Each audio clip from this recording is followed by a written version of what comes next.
Hello dear students, आज हम करने वाले हैं क्लास 8 चैप्टर नंबर 3 जिसका नेम है विजडम पेव्स द वे। उसके क्वेश्चन आंसर। ठीक है, ये जो है आपका let us think and reflect का पार्ट 2 है, क्योंकि इसमें हम जो है इससे पहले जो एक्सट्रैक्ट बेस्ड क्वेश्चन थे वो हमने ऑलरेडी कर लिए हैं। आज हम कर रहे हैं जो क्वेश्चन आंसर हैं आपके। ठीक है, उसका सेकेंड पार्ट है आंसर द फॉलोइंग क्वेश्चन। तो सबसे पहले हम क्वेश्चन देख लेते हैं। फर्स्ट क्वेश्चन जो है, what does the dusty road leading to Ujjain tell us about the challenges of the young man's journey। ठीक है, मतलब ये कहता है कि जो डस्टी रोड, मतलब टेक्स्ट के अंदर जो डस्टी रोड उसने लिखा है राइटर ने, लीडिंग टू उज्जैन, की उज्जैन की तरफ जो रोड जा रहा था वो डस्टी था। ये हमें क्या बताता है उन यंग मैन की जर्नी में आने वाले चैलेंजेस के बारे में। ठीक है, कहने का मतलब ये है कि वो जो चारों आदमी जो अपनी जर्नी पे निकले थे उज्जैन में काम ढूंढने के लिए, तो उनके रास्ते में क्या क्या चैलेंजेस आने वाली हैं, ये जो है पोएट जो है, मतलब जो राइटर है, उसने डस्टी रोड की हेल्प से कैसे बताया है। क्लियर? क्वेश्चन एक बार फिर से ध्यान से सुन लीजिए। What does the dusty road leading to Ujjain, कि ये जो डस्टी रोड है उज्जैन की तरफ जाने वाला, वो हमें क्या बताता है। Tell us about the challenges, challenges के बारे में जो चारों यंग आदमियों ने अपनी जर्नी में फेस की थी। ठीक है, तो ये इसका क्वेश्चन नंबर 1 है। तो इसका आंसर क्या है, ये आपका नंबर 1 का आंसर है। आप वीडियो को पॉज करके आंसर नोट कर सकते हो। आंसर है the dusty road leading to Ujjain in the story. ठीक है, कि जो डस्टी रोड है लीडिंग टू उज्जैन, उज्जैन की तरफ जाने वाला, in the story symbolizes the difficulties and hardships that the 4 young men face in their journey to seek a better future। तो वो किस चीज को सिंबलाइज करते हैं, उन डिफिकल्टीज एंड हार्डशिप्स को जो वो चारों यंग मैन फेस कर रहे थे अपनी जर्नी में, अपने बेटर फ्यूचर के लिए। ठीक है, मतलब वो किसी एक काम की तलाश में जा रहे थे, तो उनके सामने जो भी मुश्किलें आने वाली थी वो जो है राइटर ने हाईलाइट की हैं, सिंबलाइज की हैं डस्टी रोड की हेल्प से। द रोड बीइंग डस्टी, अब ये जो रोड है इसको डस्टी क्यों कहा गया है, shows that the path was not smooth और easy। इससे ये पता चलता है कि उनके सामने जो रास्ता था जिंदगी का लगा लो या वैसे भी, वो इजी नहीं था, स्मूथ नहीं था। इट सजेस्ट, अब ये क्या सजेस्ट करता है, heat, discomfort and fatigue and the effort required to walk long distances under harsh conditions. ठीक है, मतलब ये सजेस्ट करता है गर्मी, क्योंकि दोपहर का टाइम था, डिस्कम्फर्ट, उससे जो डिस्कम्फर्ट होने वाला था, फटीग जो उनको थकान होने वाली थी, और जो एफर्ट, जो इतने लंबे डिस्टेंस में चलने के लिए उनको एफर्ट्स करने पड़ रहे थे और इतनी हार्श कंडीशंस में। This reflects the challenges, risk and struggle faced by the young man. मतलब इससे हमें इनडायरेक्टली क्या समझाया जा रहा है कि उनके रास्ते में बहुत सारे चैलेंजेस थे, रिस्क थे और उनको काफी स्ट्रगल करना पड़ रहा था। ये जो चीज है डस्टी रोड की तरफ की हेल्प से दिखाई गई है।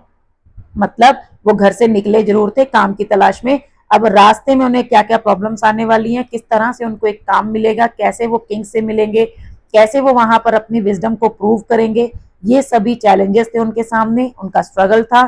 तो यही राइटर ने है जो हाईलाइट किया है with the help of dusty road. ठीक है, सेकेंड क्वेश्चन है, why did the merchant become suspicious of the foreman, कि जो मर्चेंट था, व्यापारी था, उसको चारों आदमियों पे शक क्यों हुआ।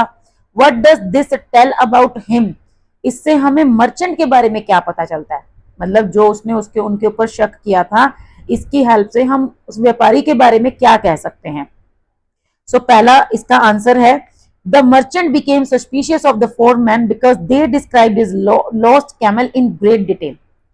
ठीक है, मतलब उसको इसलिए शक हुआ था कि चारों आदमियों ने उसके ऊंट की बहुत डिटेल्स बताई थी, कि वेदर इट वाज ब्लाइंड और लेम, कि वो लंगड़ा है, अंधा है, the short tail and the upset stomach, कि उसकी पूंछ छोटी है और उसका पेट में भी पेन है उसके। तो ये सब कुछ इतनी डिटेल्स में बताया था, और even though they claim that they had never seen it, और फिर साथ में उन्होंने ये बोल दिया कि हमने तो आपके ऊंट को देखा ही नहीं है। So this made him think that they must have stolen it.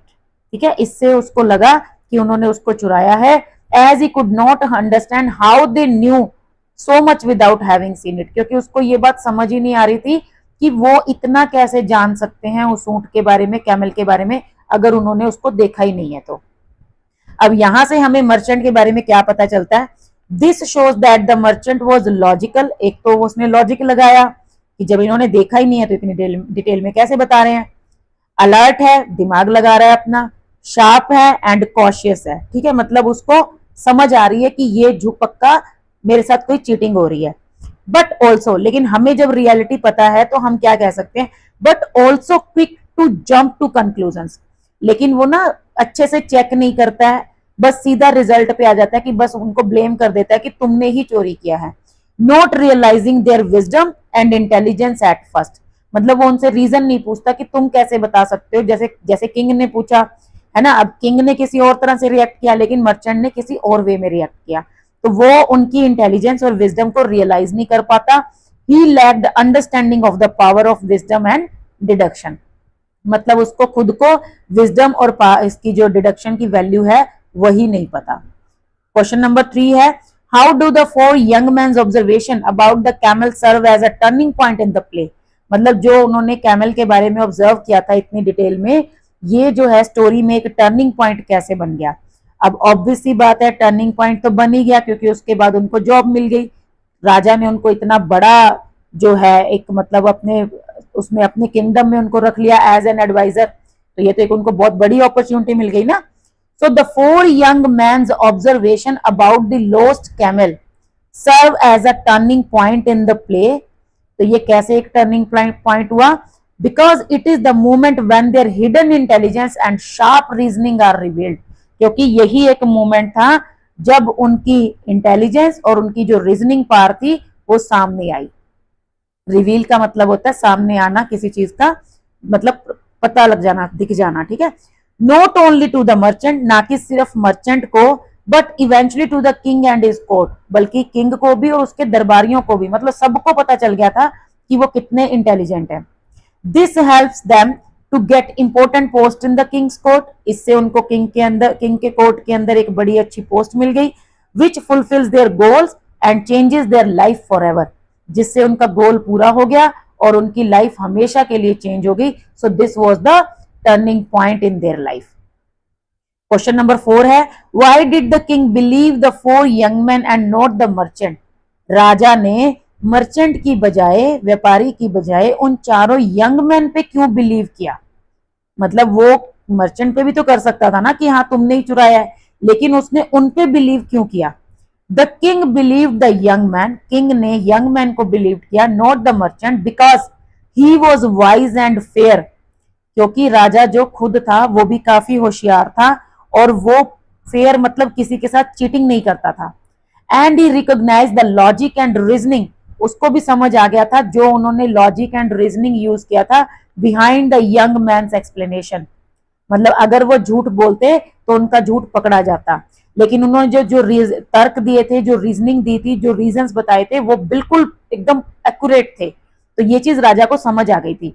The king understood that, अब किंग को ये समझ आ गया था, such detailed knowledge could only come from careful thinking, not from guilt. उसको समझ आ गया था कि इतनी जो डिटेल्ड नॉलेज है वो सिर्फ वही पर्सन कर सकता है जो ध्यान से सोचता है, चीजों को ध्यान से ऑब्जर्व करता है, ना कि वो जिसको कोई मतलब ऐसे लग रहा हो कि मैंने चोरी कर ली, अब मैं अपनी चोरी को छुपाने के लिए झूठ बोल दूं।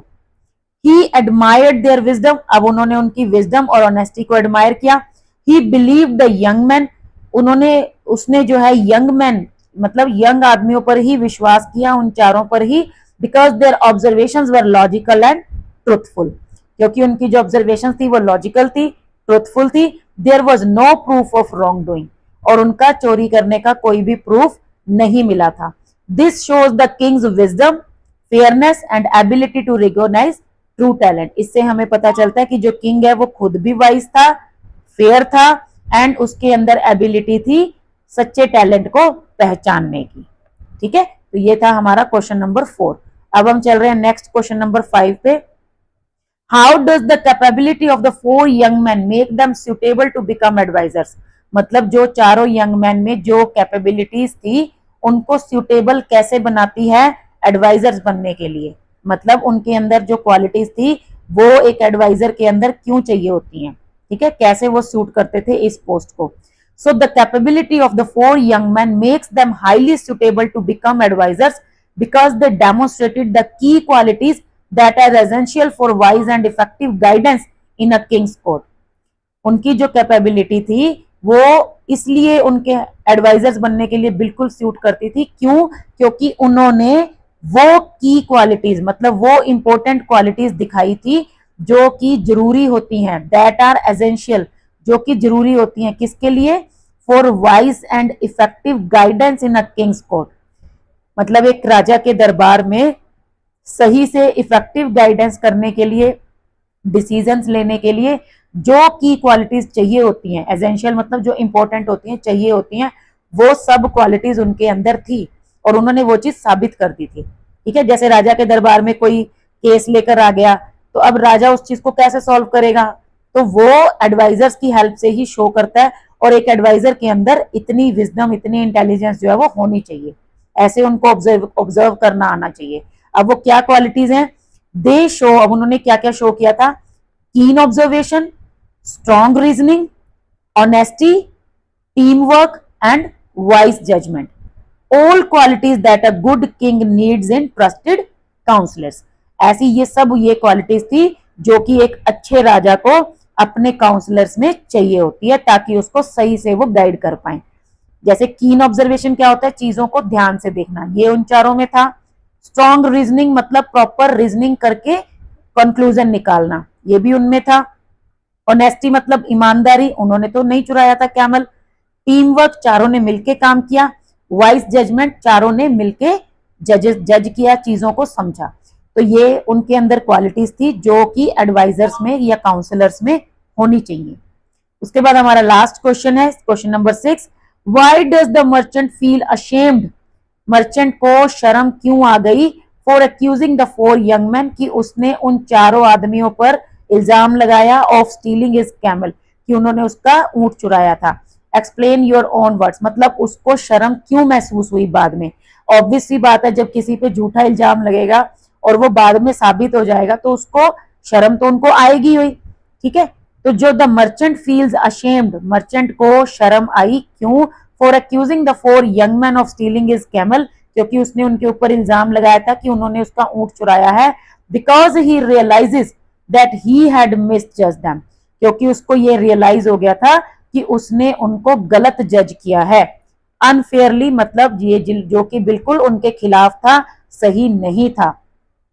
Instead of recognising their intelligence, उनकी इंटेलिजेंस को रिकॉग्नाइज करने की बजाय he had jump to the wrong conclusion, उसने एकदम से डिसीजन ले लिया और रॉन्ग कंक्लूजन कर दिया। Based on assumptions and doubt, बस उसने ये मान लिया था कि, और उसको शक हो गया था कि उन्होंने इतनी डिटेल में कैमल के बारे में बताया तो पक्का उन्होंने ही चुराया होगा। ही रॉन्गली अक्यूज देम, उसने उनके ऊपर गलत इल्जाम लगाया। Failing to recognise their wisdom and innocence, और वो उनकी विजडम और इनोसेंस को नहीं पहचान पाया। हिज शेम रिफ्लेक्ट्स, अब जो उसको शर्म आई थी उससे क्या साबित होता है? कि वो पछता रहा था। His regret for judging too quickly, कि एकदम से जज करने के लिए, मतलब एकदम से डिसीजन लेने के लिए और किसी पे इल्जाम लगाने के लिए वो उसको पछतावा हो रहा था। एंड मिसअंडरस्टैंडिंग ट्रू इंटेलिजेंस, और उसने जो है उनकी इंटेलिजेंस को गलत अंडरस्टैंड किया था, मिसअंडरस्टैंड किया था। इस बात पे उसको शर्म आ रही थी और उसको मतलब अच्छा नहीं लगा और वो शर्मसार हो गया। तो ये थे हमारे क्वेश्चन आंसर इस चैप्टर के। थोड़े से मुश्किल हैं और थोड़े लेंथी भी हैं क्योंकि जो वर्ड्स हैं वो थोड़े से टिपिकल हैं, लेकिन ऐसा कुछ नहीं है कि आप कर नहीं पाओगे। अगर आप आराम से बैठ के इन क्वेश्चंस को अच्छे से समझते हो और आंसर्स को अच्छे से सीखने की कोशिश करते हो, तो nothing is impossible in this world. ठीक है, तो अच्छे से सीखिएगा, ध्यान से समझिएगा, आंसर्स को लिख लीजिए, याद कर लीजिए अच्छे से। अगर आपको लगता है कि आप इसको इजी वर्ड्स में कन्वर्ट कर सकते हैं तो वो भी आप कर सकते हैं, that is up to you. ठीक है, so these are just model answers, you can rewrite them in your own words as well. So this is all for today's video. See you in the next video. Thank you. Bye.